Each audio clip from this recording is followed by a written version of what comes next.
Gente que sabe, que merece ser escuchada. Envolviendo a casa.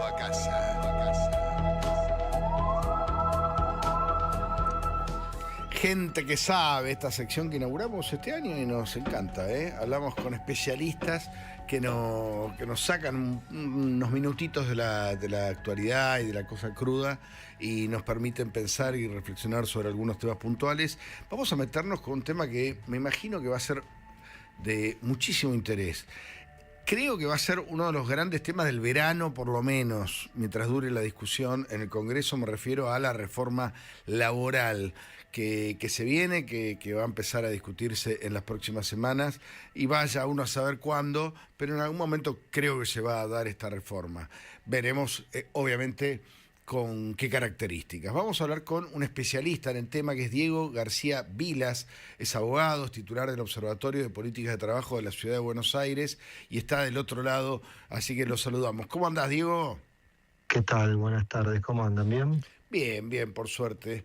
Entrando en algunos temas específicos que nos interesan y obviamente que me imagino que a todos nuestros oyentes también, porque la reforma laboral es, si se produce, si se avanza, uno de los grandes temas pendientes de la política argentina, ¿no?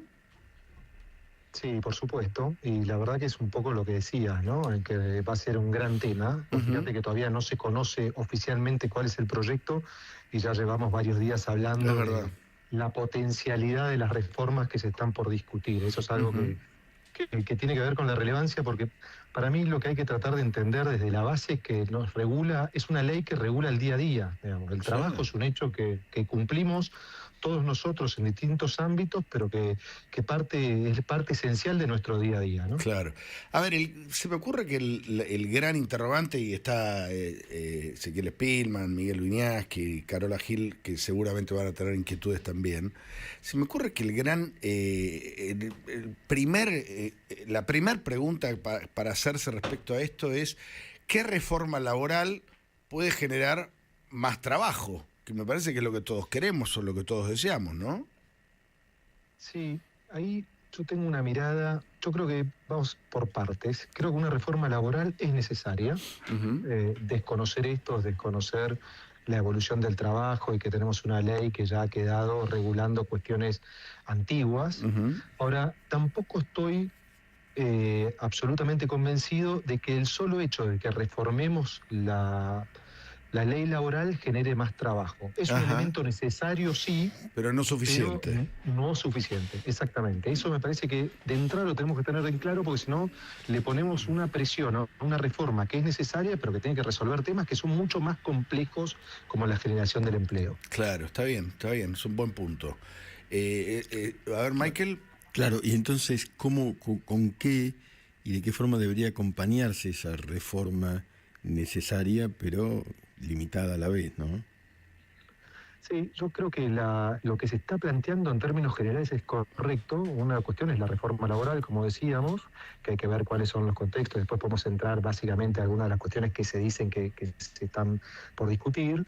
La reforma tributaria también es determinante, Claro, porque eso claro. tiene que ver con las cargas patronales, lo que cada uno de los trabajadores también aporta, las cuestiones de las cuotas de solidaridad, cosas que en el día a día impactan muy fuertemente. Y también creo, de alguna manera, que también es un tema que se está proponiendo discutir, y me parece que es interesante la discusión de todas estas normas, que es la reforma previsional, ¿no? Entonces, en el paquete completo de estas discusiones son muy importantes, y lo que creo que también es básico es que la economía o algún acompañamiento económico de crecimiento, que es un elemento sustancial también para que esto se dé, ¿no? Está bien, pero a ver, reforma laboral, vamos a limitarnos ahí para entenderlo lo mejor posible.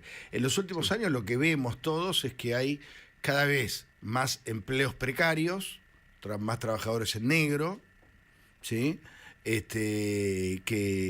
Cosa que los gremios tienen menos representantes y demás. Esto, en parte, ¿a qué se debe esto y cómo podría cambiarse esto? Es real. En la Argentina tiene el empleo privado estático. Tenemos 6.200.000 personas trabajando en el empleo privado en términos formales, ¿sí? Debidamente registrados, y casi una suma igual, 5,5 millones de trabajadores no registrados. O sea, y no hay una generación de empleo genuina en el ámbito privado. Entonces, ahí tenemos un problema, y es cierto que cuando uno habla de la ley laboral se le aplica solo a un sector que está beneficiado, Claro. porque hay una gran mayoría de la sociedad que está fuera de todo este sistema, ¿no? Entonces creo que ese primer punto nos tiene que llevar a tomar la decisión de decir, bueno, es necesaria una reforma, porque incluso la forma en que trabajamos nosotros cambió muchísimo. Yo siempre pongo como ejemplo, yo tengo 50 años, y cuando nosotros, incluso gente que de mi edad o de mi generación, incluso mayor, cuando la clave del trabajo era, o la expectativa, uno ingresaba a una empresa y pretendía ingresar en un determinado puesto, ir creciendo en la empresa y jubilarse en la misma empresa. Claro. La ley de contrato de trabajo protege eso, y en realidad no es lo que ocurre con las nuevas generaciones que buscan empleo. Los jóvenes tienen otra lógica y otra vinculación con el trabajo, no tienen esa aspiracional. Entonces creo que reconocer este tipo de cosas implica que entender que una reforma es necesaria. Yo pongo un ejemplo claro que para mí no sé si es tan importante en la reforma, pero que me parece que nos invita a reflexionar. Las vacaciones, ¿no? Sí. En el proyecto del gobierno se está planteando una reforma al Instituto de las Vacaciones. Actualmente la ley laboral establece que las vacaciones deben ser tomadas todas juntas entre octubre y marzo, ¿no? Incluso cuando alguien incumplía esto, los jueces decían, o siguen diciendo que las tienen que tomar todas juntas por una cuestión de sanidad mental del trabajador. La propuesta que está haciendo el gobierno es decir, bueno, se pueden fraccionar. De acuerdo con el trabajador se pueden fraccionar. Es decir, si yo tengo 3 semanas, no me obliguen a tomarme las 3 semanas todas juntas, y por ahí me podría tomar una semana ahora, otra semana en mayo y otra semana en noviembre. Sí. Es algo que se da, ¿no? Cuando uno se pone a pensar en uno mismo, cómo hace estas cosas. Se da de hecho. Se da de hecho, pero bueno, pero la ley no lo autoriza. Claro. Si un trabajador quisiera reclamar eso, bueno, esa es una cuestión que tiene con este tema de reconocer, en definitiva, qué es lo que está pasando, ¿no? Y que me parece que es saludable, porque si no, hoy un trabajador podría reclamar judicialmente con este tipo de cosas, por ejemplo, ¿no? Ahora se me ocurre que el gran temor de esto, digo, y métanse, chicos, es que el miedo que para el que está asalariado, para el que está en blanco, el miedo es que una reforma laboral habilite a los jefes, a los empresarios a echar gente, sin pagar indemnización, sin nada. ¿Esto puede pasar? Eso, yo vi los proyectos que andan circulando, eso hay que verlo cuando ingrese definitivamente, pero ninguno de los proyectos que están circulando y que se están discutiendo tienen este tipo de cuestiones, de ninguna manera, ni para los trabajadores actuales ni para los que crecen en el futuro, para nada. Creo que es una reforma que viene, y que esto no es menor, y que no tiene solo que ver con la creación de empleo, sino que viene a tratar de bajar la litigiosidad. Esto es clave, ¿no? Claro. Los juicios. El negocio del juicio laboral de la Argentina. Exacto, y lo voy a poner un ejemplo claro, ¿no? Hay 2 cuestiones que me parecen interesantísimas que están discutiéndose y que me parece sano y prudente. Después podemos estar más o menos de acuerdo, pero por lo menos que nos podamos dar la discusión sin esta cuestión de que el otro quiere sacarle algún derecho cuando no se está planteando eso, ¿no? Habla del tema de las indemnizaciones. Hoy, como ustedes saben, la indemnización está planteada en el 245 de la Ley de Contrato de Trabajo, es un mes de sueldo por cada año de antigüedad. ¿Sí? Y lo que se está planteando en la reforma es este tema de la creación del fondo de cese laboral, que no es menor. Yo ponía recién el ejemplo en una charla que generalmente hay trabajadores, ¿sí? Porque esto pareciera, si uno habla con un laboralista tradicional, que el fondo de cese laboral sería como un instituto muy complejo que vendría a suplir las indemnizaciones. Sin embargo, hay muchos trabajadores que después ganan sus juicios y quieren cobrar las indemnizaciones y no tienen a quién cobrarlas. Esta creación del fondo del cese también puede ser una herramienta que le garantice al trabajador que está despedido, que después tiene que conseguir otro trabajo, que cobra una indemnización determinada. ¿Se entiende? ¿Qué es el fondo? Contanos. El modelo de la UOCRA, Diego, ¿cómo te va, Spillman? El modelo de la UOCRA que tiene, como son trabajadores muy nómades, tienen un fondo de desempleo que se va aplicando a medida que si quedan, creo, X cantidad de tiempo desempleados, ¿no? ¿Qué tal, Spillman? Sí, por supuesto. Es así, la UOCRA lo tiene como un gremio, pero el fondo de cese laboral hoy la ley no autoriza, básicamente, o no autorizaba, la creación de fondos de ceses laborales. Lo que pone es la carga sobre el empleador de indemnizar cuando se va. La reforma que se está discutiendo hoy dice, bueno, autoriza en el mismo artículo 245 a crear fondos de cese laboral. Y esto implica que el empleador podría hacer, digamos, un aporte extraordinario, dice que nunca podrá exceder el 8%, para generar un fondo para que ante eventualidades futuras que un trabajador se queda sin trabajo, cobre la indemnización de ese fondo. Entonces, en definitiva, el empleador gana porque tiene una previsibilidad y sabe que poniendo hasta ese 8% está cubierto de futuras indemnizaciones, y el trabajador también, porque en definitiva está garantizado que tiene un seguro que sale a cubrirlo. Diego, ¿qué habría que hacer en la reforma laboral con respecto a trabajadores? No le quiero llamar golondrina, pero es el trabajador monotributista que hace un laburo de 5 o 6 meses. Y claro, en muchos ámbitos laborales no ocurre, pero hay personas que en serio trabajaron 2 meses en una frutería y le hicieron juicio laboral como si estuviesen en relación de dependencia, o 3 meses o 4 meses. No sé exactamente qué dice la ley, pero digo, cuando están al borde del periodo de prueba, ¿habría que extender el periodo de prueba? ¿Cómo se puede regular un poco eso, no? Para que algunos empresarios no queden en una situación extraña en la cual hacen trabajar 6, 7 meses a alguien y ya le puede hacer juicio, ¿no? Ahí es algo que es muy importante, muy interesante. Esa reforma ya se hizo. Con la ley bases, los periodos de prueba ya se extendieron. Pasaron de 3 a 6 meses. Sí. Y pueden ser ampliados hasta 8 meses en el caso de empresas pequeñas y hasta 12 meses en el caso de empresas más grandes, mayores a 5 trabajadores. Ese es un tema. Pero, por ejemplo, que tiene que ver con esto de los trabajadores que no están resueltos, como planteaba recién Spillman en relación a los monotributistas. Pero, por ejemplo, el proyecto que está dando vuelta también, y sé que esto puede sonar polémico, pero que está bien que alguien tome el toro por las astas y diga, bueno, discutamos esto en serio, son los trabajadores de plataforma, que se asemeja mucho a esto que planteaba Spillman. Claro. Rappi, Los trabajadores de plataforma, claro, se establece un artículo específico del proyecto de ley que está circulando, donde se los excluye de la aplicación de la ley de contrato de trabajo. Que uno dirá, bueno, pero ahí entonces quedan desprotegidos.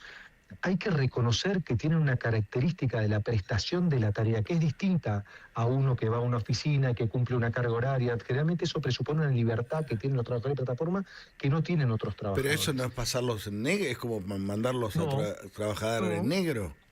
No, porque, por ejemplo, los excluye de la aplicación directa de la ley de contrato de trabajo, ¿sí? Pero podría darse el caso, que es lo que viene posterior, de que les hagan un régimen especial donde la registración sea sencilla, mucho más simple, y que reconozca las características especiales de la actividad. Un ejemplo muy claro, que no es que digo que hay que aplicarlo de lleno a ellos, es el tema del régimen del servicio doméstico. Tiene su propia caracterización. Y cuando se hizo la ley específica de ellos, empezó a haber una registración de 220.000 a 470.000. Sí, fue un éxito eso. Y fue un éxito, y tiene esta vez, digamos, el personal de servicio doméstico tiene derechos, y muchos de ellos son asemejados a la ley de contrato de trabajo, y muchos exactamente los mismos. Pero se creó un régimen particular. Estas son las cosas que en la Argentina no estamos acostumbrados a discutir porque parece que nos metemos con las vacas sagradas, pero en realidad tenemos que tener la cabeza abierta y reconocer que hoy esta gente tampoco está bien, porque no tiene ningún derecho, tiene que recurrir a la justicia, muchas veces no van. Entonces, es mejor saber cuáles son los derechos que existen a cada uno, reconociendo las Estamos cuestiones. hablando con Diego García Vilas, abogado experto en esto, y has dado un ejemplo que creo que es extraordinario, el de los empleados domésticos o empleadas domésticas, porque creo que todos o conocemos o hemos escuchado que eso funcionó. Es decir, los cambios son para atrás, los cambios no necesariamente son malos, a veces son muy buenos. Son muy buenos porque de hecho hay un camino pendiente, no se registraron todas las relaciones, pero la verdad que hay una mejora sustancial, casi que se duplicó la cantidad de gente registrada, y es muy claro qué derecho tienen y qué derecho no tienen. Cuando antes siempre estaba en el limbo, aquel que podía acceder a la justicia por ahí tenía un gran derecho y otra trabajadora ninguno. Entonces, con este tipo de medidas y de leyes que son específicas, reconociendo distintas actividades, porque no todos trabajan de la misma manera. Entonces, son aquellas cuestiones que ponen certidumbre a los hechos, ¿no? Yo te quiero contar un caso que me preocupa hoy en la justicia laboral, ¿no? A ver. Que tiene que ver con la incertidumbre y que en definitiva no ayuda a nadie, ni al trabajador ni a la empresa, que tiene que ver con los intereses, ¿no? Uno podría haber ganado, supongamos, un empleado ganó un juicio en el 2017, en diciembre del 2017, ¿sí? Sí. Tuvo la justicia laboral hoy, que este es otro tema que es complejo y que creo que hay que empezar a revisar. Tarda un promedio la justicia nacional 8 años en tener una sentencia. Un delirio, un delirio. Un Bueno, delirio. toda la justicia es así, ¿eh? Nosotros Por eso, venimos pero- hinchando hace tiempo con eso. Ya el otro día cuando arrancó el juicio contra Cristina y se pusieron a leer la acusación, ya vos decís, bueno, muchachos, cierren, apaguen ahora- la luz y váyanse a su casa. Y ahora cuadernos. Claro. Bueno, exacto. Y ahora estamos con 8 años, ¿no?, de demora. Entonces, ¿ahora qué problema estamos teniendo? Supongamos que después de 8 años hubo una sentencia. Dice que el trabajador tal tiene que cobrar $1.000.000, ¿sí? Sí. Hoy, cuando se actualiza ese $1.000.000 al día de la fecha, no se sabe qué tasa se aplica. Entonces, ese $1.000.000, si algunas salas o algunos jueces lo que están diciendo son, en una actualización muy rápida, son 130 millones de pesos. Ujú. Porque aplican IPC Claro. más 3%. Otras salas aplican algo que te da 180 millones de pesos y otras salas aplican algo que da muy menor la indemnización. ¿Qué termina ocurriendo? Perdón que me vaya con este tema, pero es preocupante. Sí. Toda esta gente va a la Corte. ¿La Corte qué dice? La Corte dice, no, a priori parece mucho, pero tampoco establece cuál es el criterio de actualización. Entonces después las causas duermen en la Corte, el empresario no sabe si tiene que pagar 200 millones de pesos o 20, y el trabajador en teoría después de 8 años no cobró nada. Ahora, mientras tanto no nos animamos a discutir que tenemos que resolver las cosas, bueno, miren, ahí no hay un derecho. O sea, los que defienden... Hay miedo a meterse en los temas de los sindicatos, los gordos, que me parece que tiene que ver mucho con eso, ¿no? El miedo al Y con la cambio. justicia, exactamente, pero ahí lo que tenemos, ¿qué defienden los que defienden este sistema, este status quo? Yo te puedo decir, mira, hace 8 años que un trabajador no cobra nada si me quiero poner de ese lugar. ¿Qué estás defendiendo? O como decías vos al principio, tenés 5,5 millones de trabajadores que no están registrados. ¿Qué es lo que defendemos? Entonces tenemos que empezar a animarnos a discutir los temas, ¿no? Porque aparte de esto, yo no revisé los proyectos, en ningún lugar vi que no hay indemnizaciones, en ningún lugar vi que se pueda pagar en 12 cuotas, en ningún lugar vi estas cuestiones que tratan de meter ese terror que no se condice con la realidad. Diego, la última consulta tiene que ver con como los dos puntos. Por un lado, si está de acuerdo con la negociación por empresa y en todo caso qué habría que hacer con los convenios colectivos de trabajo. Hay algunos convenios que datan de la década del 70. O sea, es una vergüenza con trabajadores que ya no existen. Gente en lugares donde no está, ¿no? Digo, es muy impresionante lo que ha pasado con los convenios colectivos de trabajo. ¿Qué pensás de las dos cosas, no? Sí, ahí creo que también en la generalización a veces es mala compañera. Porque uno tiende a generalizar y decir, bueno, todos los convenios son del año 70. No, hay muchos convenios. Yo el otro día estuve con un dirigente sindical que estaba relacionado a la industria automotriz y es verdad que tenía un convenio base del 70, pero después tenía un convenio de ascensores, únicamente para la rama de ascensores, que era del 95. Tenía 17 convenios colectivos de empresa por actividad. Entonces, la verdad que ahí uno no puede reclamar nada. Lo que sí es cierto es que los sindicatos, en términos generales y en general son los más poderosos los que sostienen esos convenios vetustos, tienen que empezar a también reconocer las nuevas formas de trabajo y empezar a trabajar en categorías nuevas laborales. Claro. Que hay que discutirlas. No hay más remedio, si no la Argentina va a seguir tropezando con el mismo problema que tenemos todos hace muchos años. Y sobre todo perder el miedo a hablar, perder el miedo a los temas, a las discusiones y demás. Diego García Vilas, un lujo, gracias por todo. Muchísimas gracias a ustedes por el llamado. Gente que sabe. Envolviendo a casa. Llega a la calle Corrientes el mayor éxito teatral de Francia. Santander American Express presenta a